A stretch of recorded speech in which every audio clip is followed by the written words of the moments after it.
नमस्कार सभी साथियों को। आज की इस क्लास में हम डिस्कस करने वाले हैं कुछ फिगर ऑफ स्पीच, तो जिसमें हमने कुछ इंपॉर्टेंट फिगर्स ऑफ स्पीच ले रखे हैं।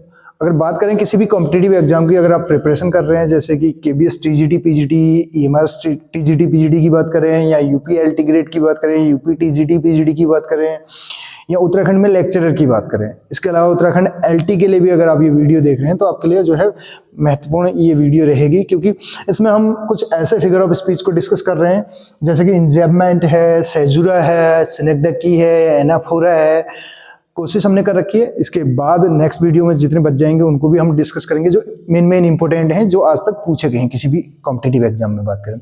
इसके अलावा बहुत से साथी हमारे पेड कोर्सेज के बारे में पूछ रहे हैं, तो मैंने इससे पहले भी आपको जिन साथियों के लगातार कॉल आ रहे थे उनको बताई थी प्रॉब्लम, क्योंकि मैंने अपनी तरफ से अगर बात करूँ वेबसाइट या एप्लीकेशन के लिए ऑलरेडी पे कर रखा है, तो उसमें थोड़ा सा समय उनके द्वारा ज़्यादा लिया जा रहा है, जो कि जितना नहीं लगना चाहिए था। ये चीज़ मेरे हाथ में नहीं है। जैसे ही वो चीज़ें हो जाती हैं, आप देखना वेबसाइट वगैरह आपको दिख भी रही होगी, उसमें कोर्सेज के बारे में भी थोड़ा बहुत वो कर रखा है, तो कुछ पीडीएफ्स भी हमने अपलोड कर रखे हैं। लेकिन जल्द ही जैसे ही सारी चीज़ें वो हो जाएंगी तो मैं यहाँ से भी आपको बता दूंगा। और इसके अलावा जितने भी साथियों ने मेंबरशिप ले रखी है, तो मेंबरशिप मैं फिर से कहूँगा कि जिन्होंने ले ली आगे कोशिश ये करें कि अगर आपको कुछ सेलेक्टेड टॉपिक्स वहाँ पे देखने हैं तब जाके ही लें, अदरवाइज मेंबरशिप से कोई वो नहीं होगा। मैं उसमें ऐसा कुछ वो नहीं है कि उसमें अलग से आपको देखने को मिलेगा। हाँ, लेकिन जिन साथियों ने ले रखा है तो उनको कुछ ना कुछ तो एडिशनल देना पड़ेगा, सिंपल सी बात है। नहीं तो कहेंगे कि सर ने जो है मेंबरशिप की बात की या उसकी बात की। तो जो आपको अच्छा लगे, जो आपको उचित लगे, उसके हिसाब से आप कर सकते हैं, ठीक है। मेरा उद्देश्य पहले से भी ऐसा कुछ रहा नहीं है। यूपी एलटी, अगर उत्तराखंड एलटी के टाइम पे भी आपने देखा होगा, जो है पूरा कंप्लीट कोर्स हमारे द्वारा कराया गया था। लिटरेचर की बात करें, ग्रामर की बात करें, पार्ट 1 से रिलेटेड भी कुछ वीडियो जो वहाँ पे डाली गई थी। तो जितनी हमसे हमारी तरफ से हो सकेगी हेल्प हम आगे भी करने के लिए तैयार रहेंगे। तो स्टार्ट कर रहे हैं। जो इसमें पहले नंबर का जो हमारा फिगर ऑफ स्पीच है, उसमें देखिए क्या कहा जा रहा है। उसमें बात की जा रही है इंजैबमेंट की। इंजैबमेंट की अगर बात करें, अब जब वर्ड की बात आ रही है, देखिए यहीं पे वर्ड आ रहा है मेंट। मेंट किसी वर्ड के अंत में आता है, तो मैंने इससे पहले भी बताया था, TION आ जाए, मेंट आ जाए, हुड आ जाए या सिप आ जाए, इस टाइप के अगर लास्ट में आपको सफिक्स देखने को मिले तो ये एब्स्ट्रैक्ट नाउन होते हैं, ठीक है। नाउन होता है, सीधे सीधे आपको उसको पहचान लेना है। अब यहाँ पे इंजैबमेंट की बात करें, a poetic device in which line of poetry continues into the next line without punctuation. तो क्या कह रहा है, एक ऐसी पोएटिक डिवाइस है, कह रहा है, जिसमें क्या होता है, एक लाइन जो है पोएट्री की कंटिन्यू आगे बढ़ती है नेक्स्ट लाइन में विदाउट पंक्चुएशन के। ये चीज आपको ऐसे समझ में नहीं आएगी। अगर सिंपल सी भाषा में बोलें तो रन ऑन लाइन से आपने सुना होगा, रन ऑन लाइंस। ये जो है अपनी मीनिंग के लिए लाइंस पे रन करता है। कैसे, पहले लाइन में जैसे यहाँ पे कोई पंक्चुएशन ना दिख के आपको इसकी मीनिंग दूसरी लाइन में जाएगी, दूसरे की तीसरी में जाएगी, ऐसे करके रन ऑन लाइन ये चलेगा, ठीक है। रन ऑन लाइन आपको अगर सुनने में आए, या ऐसी लाइन, एक लाइन जो है अपनी मीनिंग जो है कंटिन्यू दूसरे लाइन में चलती है, फ्लो अगर बात करें, या जो कंटिन्यूएशन दिखाने के लिए अगर बात करें, इसमें मैं एक एग्जांपल आपको दूंगा, आप इजीली इसको समझ सकते हैं। क्लास 12th में है, NCERT इंग्लिश की बात करें तो पोइट्री सेक्शन में आप जाएंगे तो पहले ही पोएम जो आपको देखने को मिलेगी माय मदर एट 66, कमला दास की है, ठीक है। कमला दास यानी कि जिनको सुरैया बेगम, माधवी कुट्टी अलग अलग नामों से जाना जाता है, पेन नेम यूज करती थी। जब इस नाम अपनाया था सुरैया बेगम, वैसे माधवी कुट्टी, और कमला दास तो पेन नेम था, ठीक। तो वो जो माय मदर एट 66 है, वो आपने देखा होगा 16 लाइन्स में रन करती है। 16 लाइन्स अगर उसके बारे में बोलें तो इक्वल टू 1 सेंटेंस। उसका फॉर्मेशन ये है, 16 लाइन का जो है एक सेंटेंस है और वो रन करती है। आप वहाँ पे इंजैबमेंट का सबसे बेहतरीन एग्जांपल आपके लिए, जो अगर बात करें, अगर आपने पढ़ाया है, नहीं पढ़ाया है तो पढ़ा तब भी होगा, तो आप उसको देख लीजिएगा। इंजैबमेंट वहाँ पे आपको देखने को मिल जाएगा। इसमें देखिए, the sun rose high above the hill and filled the valley with light. तो ये इंजैबमेंट का एग्जाम्पल है। अब इसमें क्या बोल रहा है, सन रोज, ये रोज का मतलब रोज एक गुलाब होता है, एक ये रोज, ये वर्ब की सेकंड फॉर्म है, राइज की सेकंड फॉर्म रोज, राइज, रोज, राइजन अगर बात करें तो ये फाइनाइट वर्ब भी है, जो साथी ग्रामर के लिए भी अगर वॉच कर रहे हैं तो उनको भी मैं बता दूं, क्योंकि ये सब्जेक्ट के अकॉर्डिंग, टेंस के अकॉर्डिंग चेंज होगी। अगर प्रेजेंट में बोलेंगे तो sun rises in the east करके आपने सुना होगा, ठीक है, वहाँ पे राइजेज हो जाएगा, यहाँ पे रोज हो रहा है, ये टेंस के अकॉर्डिंग भी चेंज हो रहा है, सब्जेक्ट के अकॉर्डिंग भी चेंज होती है, तो इसको फाइनाइट वर्ब बोलते हैं, ठीक है। सन रोज हाई, सन सूर्योदय हुआ, high above the hill, above यानी कि एक जो हिल थी उसके ऊपर से, यानी कि सूर्योदय, ऐसे सूर्य ने अपनी किरणें बिखेरी, कहने का मतलब है। एंड और क्या हुआ, फिल्ड दी वैली, और वैली को भर दिया, किससे, विद लाइट, प्रकाश से, यानी कि जो वैली थी, जो घाटी थी, उसको प्रकाशित कर दिया। ये चीज जो है यहाँ पे कही जा रही है। पहले जो लाइन की मीनिंग है वो दूसरे लाइन तक कंटिन्यू बन रही है, यही जो है आपका इंजॉयमेंट है। उम्मीद करता हूँ इंजॉयमेंट आपको इजीली समझ में आ गया होगा। इसमें ऐसा कुछ है नहीं, मुझे नहीं लगता है कि इसमें किसी भी प्रकार की कोई दिक्कत आ रही होगी। दूसरा है इसको कैसुरा, सहजुरा, क्या आप पढ़ना चाहें आपकी मर्जी, लेकिन मैंने जहाँ तक इसका अगर बात करूँ तो इसका प्रोनाउंसिएशन चेक करने की कोशिश की तो सहजुरा करके, ठीक, और कैसुरा भी दिखा रहा है तो, लेकिन मैं तो सहजुरा ही बोलूँगा इसको। आप देख लीजिएगा क्या आप बोलना चाहें, उससे मतलब नहीं है। यहाँ पे हमें चीज़ों को समझाने से मतलब है, यहाँ पे प्रोनाउंसिएशन नहीं, क्योंकि यहाँ पे इंटरव्यू नहीं होना है। सिंपल सी बात है, आप क्या बोल रहे हैं, कैसे बोल रहे हैं, आपका सीधे उद्देश्य होना चाहिए। अगर उत्तराखंड लेक्चरर की बात करें, सीधे आप ऑप्शन को आइडेंटिफाई करना सीख जाएं। अब पॉज और break within a line of poetry often marked by punctuation, punctuation के द्वारा जो है पॉज दिखाया जाता है, तो इसको शॉर्ट में बोल देते हैं strong pause in the middle of a sentence या line. Strong pause in the middle of lines, ठीक है, ये आपका जो है सेजुरा कहलाता है।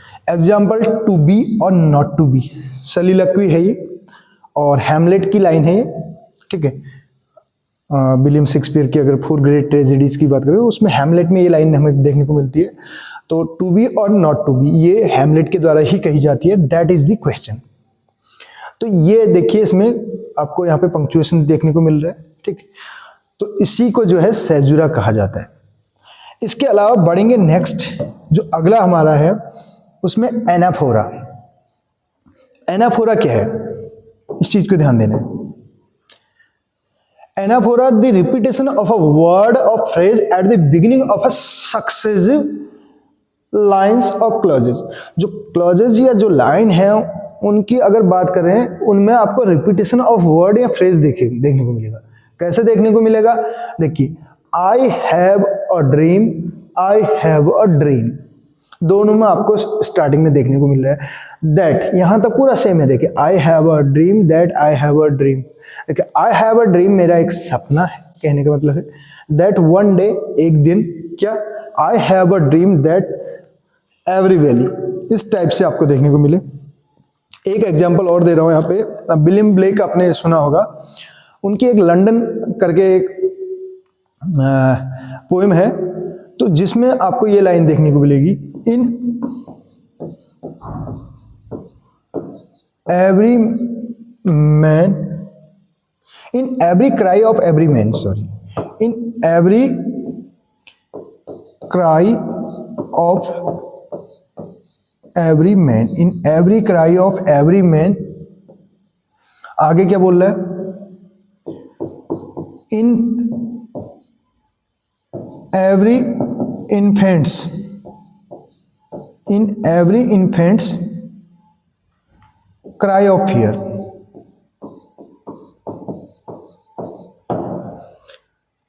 ये देखिए, दो लाइनें हैं आपके, इन एवरी से स्टार्ट हो रहा है, या एंड करके ऐसे दे देगा, तो ये रिपीटेशन है किसका, वर्ड्स का, या क्लॉजेज का बोल रहा है, सक्सेसिव लाइन, ये ध्यान देना है आपको, ठीक है। इसको एनाफोरा बोलते हैं। हर एक लाइन की शुरुआत जो है सेम वर्ड से अगर हो रही है तो एनाफोरा आपको देखने को मिलेगा।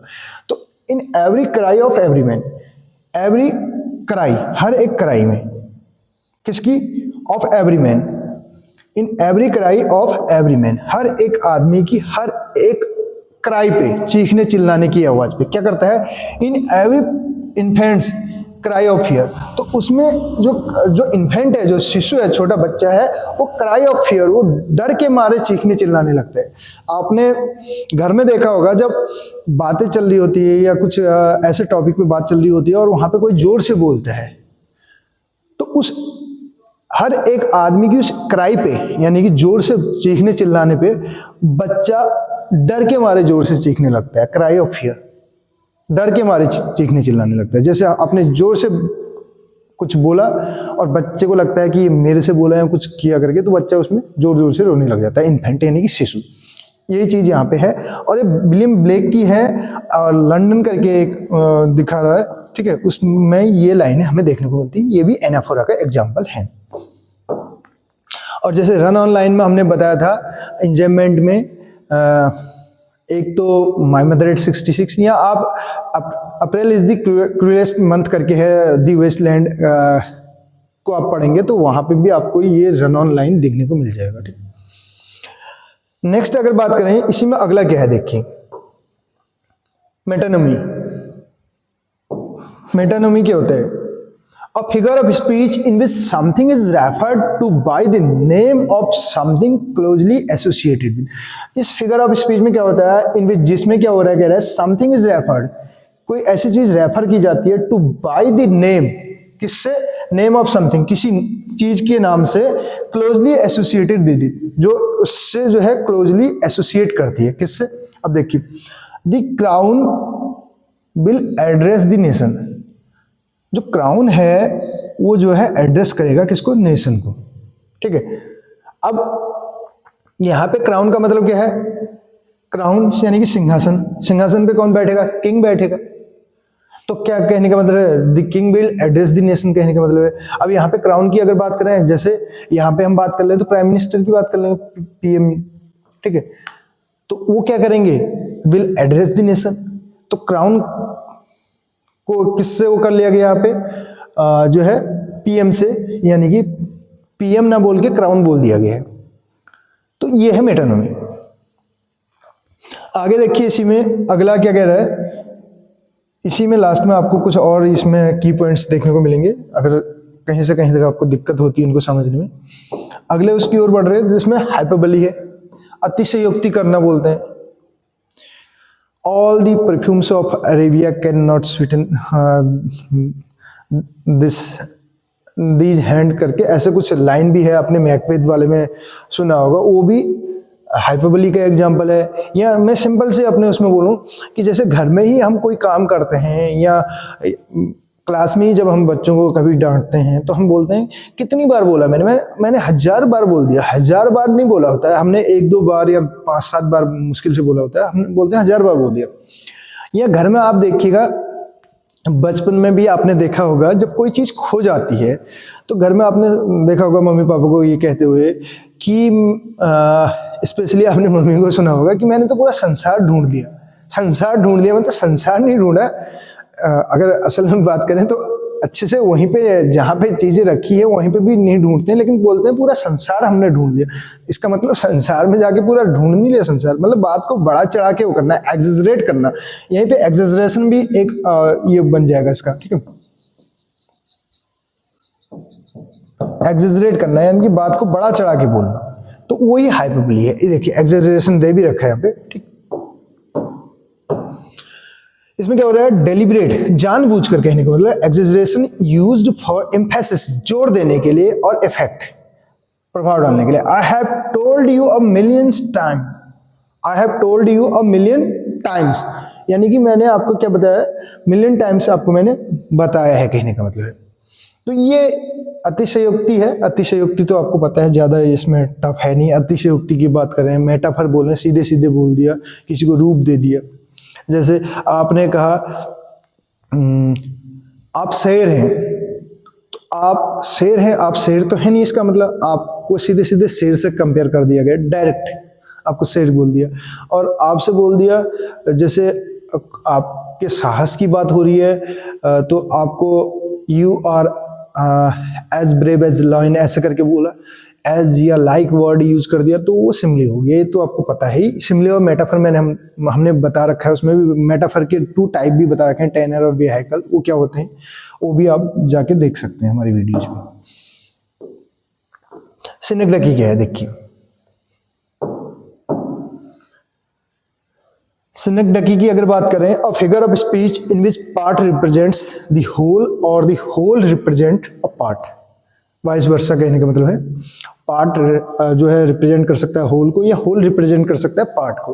कहने का मतलब क्या है, ऑल हैंड्स ऑन डेक। तो हैंड्स का मतलब क्या है यहाँ पे, सेलर्स का मतलब है, ठीक है, सेलर से यहाँ पे हैंड्स का मतलब है। हैंड्स मैं कह रहा हूं ना, मैं जैसे आपको हेल्प कर रहा हूं तो आई एम हेल्पिंग यू बोल के I am giving you hands, ठीक। तो हैंड यहाँ हमने बोल दिया there are 4 hands working there. 4 hands कहने का मतलब है 4 हाथ। 4 हाथ करने का मतलब हम क्या कर रहे हैं, जैसे व्यक्तियों के बारे में नहीं बता के हैंड्स के बारे में बता रहे हैं। हैंड किसको रिप्रेजेंट कर रहे हैं, पर्सन को कर रहे हैं वहां पे, व्यक्ति को, ठीक है। ये ध्यान देना है। इसमें हैंड्स का मतलब है सेलर से। तो ये कहना क्या चाह रहा है, यही कहना चाह रहा है कि अ पार्ट रिप्रेजेंट होल। अब यहाँ पे पार्ट है ना, बॉडी पार्ट है, हैंड्स की बात करें तो ये किसको रिप्रेजेंट कर रहा है, पर्सन, ये सेलर्स को रिप्रेजेंट कर रहे हैं। तो यही क्या है, सिनेक्डकी है। उम्मीद करता हूँ जितने भी हमने यहाँ पे फिगर ऑफ स्पीच डिस्कस किए आपको समझ में आए होंगे, या ऑलरेडी आप इनके बारे में जानते होंगे, तो थोड़ा सा और आपका कॉन्सेप्ट यहाँ से क्लियर हुआ होगा। तो इसमें आगे मुझे नहीं लगता अभी कुछ है, ये जो है पीडीएफ यहीं पे समाप्त होती है। इनसे रिलेटेड एमसीक्यूज आपको जरूर देखने को मिलेंगे जल्द ही। जो है कोशिश हमारी रहेगी कि 50+ एमसीक्यूज हम यहाँ पे स्पेशली फिगर ऑफ स्पीच से रिलेटेड लेके आए, और उनके बेस पे उनके एग्जाम्पल भी यहाँ पे बारी बारी से जो है एक्सप्लेन करने की कोशिश करेंगे। मिलते हैं अगली वीडियो में। Thank you so much.